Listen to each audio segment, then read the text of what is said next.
Yo, welcome back to the channel, everybody. I am Brian Lee Durfee, author of The Forgetting Moon and The Blackest Heart.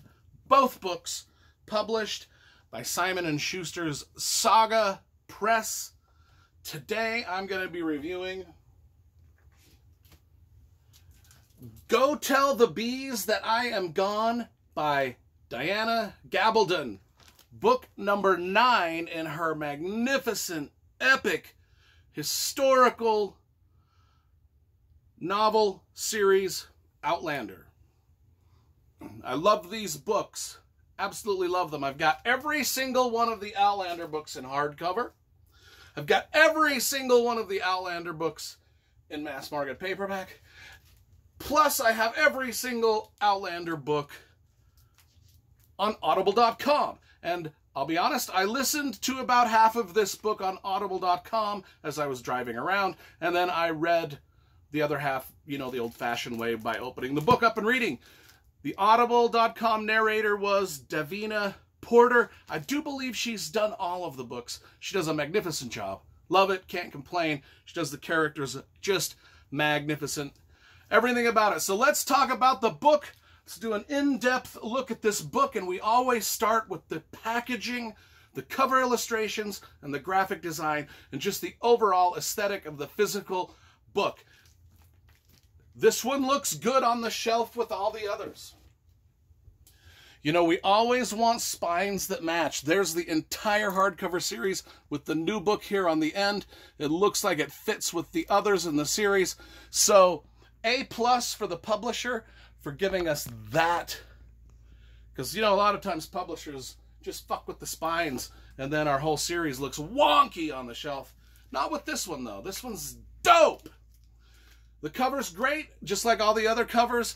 It's got like a simple little icon that sort of matches what we're talking about with each book. Love that. Then on the insides, we've got just a really well put together book, a picture of the author back here. Got a real well put together book with some great maps. We always love maps to see where we're going. This is something that I've wanted to have in every single one of the Outlander books, but it's not in every book, but it's in this one for sure. And that is a genealogy chart of our myriad of characters. So this is great and helpful, and I loved looking at that as I was reading. And then at the back, of course, we've got author notes about a lot of different things. So we can learn about everything that Diana Gabaldon researched as she was writing these books. And these books are full of genealogy, you know, impeccably researched and gorgeously written.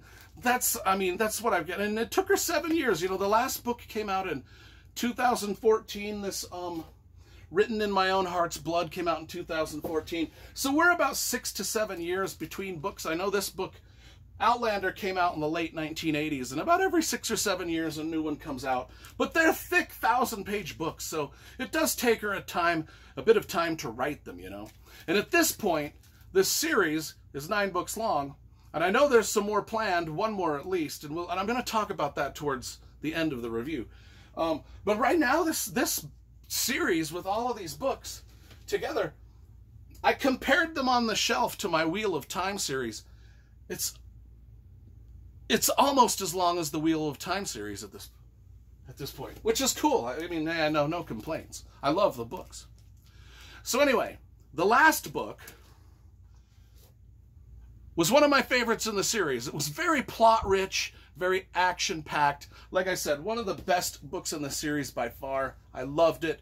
And it left us on sort of a big kind of cliffhanger. It tied up a lot of plot threads, resolved a lot of plot threads, but then left us sort of on a big cliffhanger.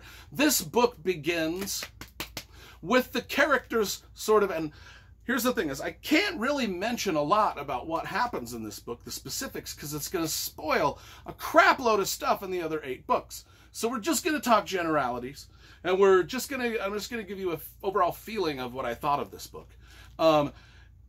But this book begins with a mixture of our characters reuniting after a long time of being apart. A lot of them are in different time areas. I mean, these are time travel novels. If you don't know what I did a review of book 1, Outlander, not long ago on my channel. So if you want the basic setup of the story, go watch my review of Outlander, and then come back to this one. But I will eventually reread all of these and leave a review on my channel. Just so you know, every one of these books will have a review on my channel eventually. It just might take me 10 years to do it. Anyway, let's get back to this. The beginning of this book. Characters are reuniting. There's hints of the healing magic, the time travel. There's like undercurrents of witchcraft and magic in this book, a little bit more than the others, along with the time travel element. So, once we have the time travel element at the beginning of book 1, we know we're dealing with magic and the supernatural and stuff like that. And it's slowly starting to creep its way into the story a little bit more with some of that stuff. Some visions that characters have, dreams, different type of healing powers, this, that, and the other. I'm not going to get into it more than that. Hey, these are historical fiction, fantasy, romance, adventure novels. They can do whatever they want, and I'm on board. I don't care. And the thing is Diana Gabaldon is such a great writer, and her characters are so awesome that I'm along for wherever she wants to take me with this. So, like I said, a lot of the stuff was resolved in the previous book. We're launching off it's almost like she's rebooting a lot of the character arcs and plot threads and kind of starting over with new ones. And I will say there's death in this book. Death early on, death later on. I will tell you that our main character, Jamie Fraser, goes through, through the first 8 books, he has been injured in about every possible way you can get injured and still live.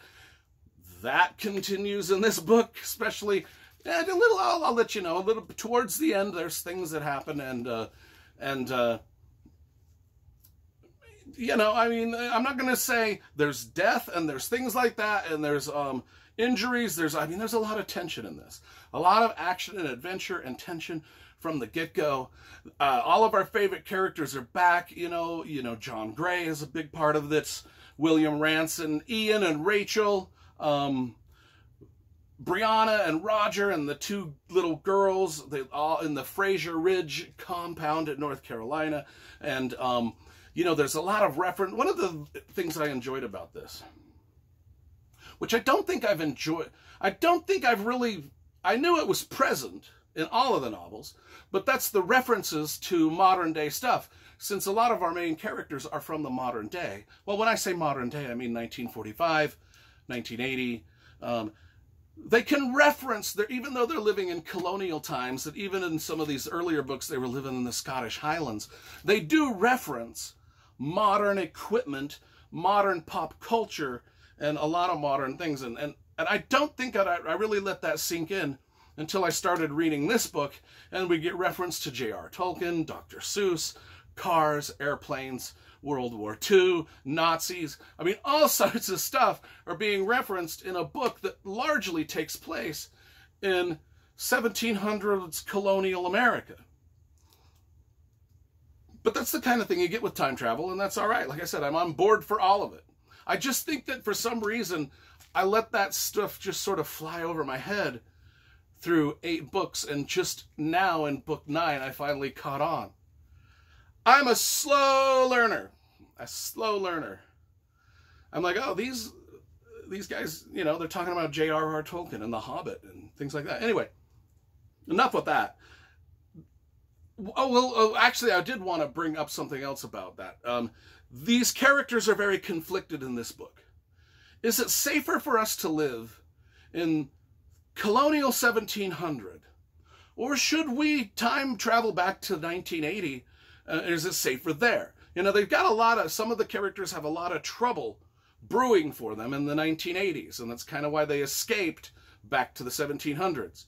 Now, but they're really conflicted because stuff is getting scary. As if it wasn't scary enough through all these 8 books and all of the adventures and all of the mishaps and all of the blood and guts and torn limbs and sexual assaults and everything that these guys have been through I think that 1980 would be the safer bet. Colonial Times was a show, and I think Diana Gabaldon does a good job of describing why it's a hard, brutal time and place to live.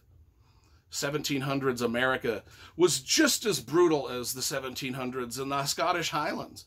And things for humanity didn't get better until the 20th century and technology, when food was readily available and we could just go into grocery stores and watch televisions and have our cell phones. You know what I'm talking about. 150 years ago and in the past, it was just a garbage heap of grimness and brutality that we'd not want no part of. And I think that the characters in this book are starting to kind of be like, this sucks.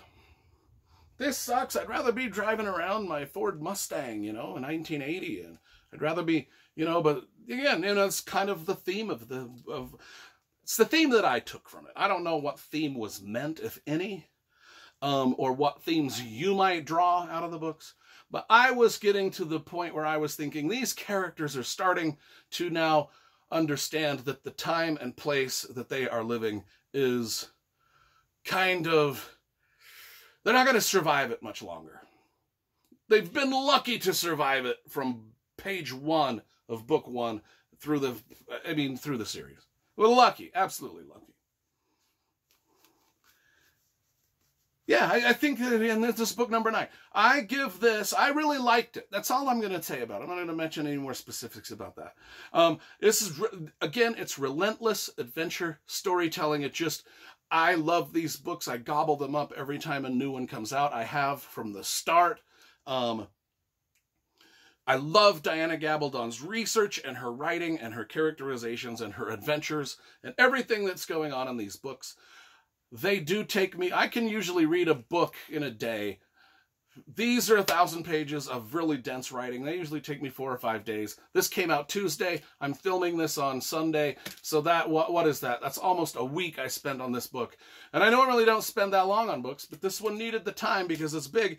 And this is, honestly, I hope, I'm worn out. I mean, the books are so relentless with their adventure and tragedy that I'm kind of worn out. I'm hoping that there's I'm pretty sure there's a book 10, and I'm kind of hoping that's the end. I'm kind of hoping that there's like a poignant end at some point to the lives of these people, and we can get either a tragedy or a rousing, triumphant ending. Doesn't matter, or both, or a combination. But I know whatever Diana Gabaldon does, I'm along for the ride. Even if she continues it on for another 10 books, I'm going to get them all. I mean, I'm not stupid. I'm going to get them all because I love them all. But I just kind of, at this point, I'm like, I want to see either a tragic ending or a happy ending or both. And I'm not going to tell you how this one ends, but it got my heart leaping at the end for sure. Oh my gosh. That's all I'm going to say. Not everybody survives. Anyway, I give this a 9.5 out of 10. I love this series. Can't wait for book 10 in 6 to 7 years, but I'll be the first one in line to buy it.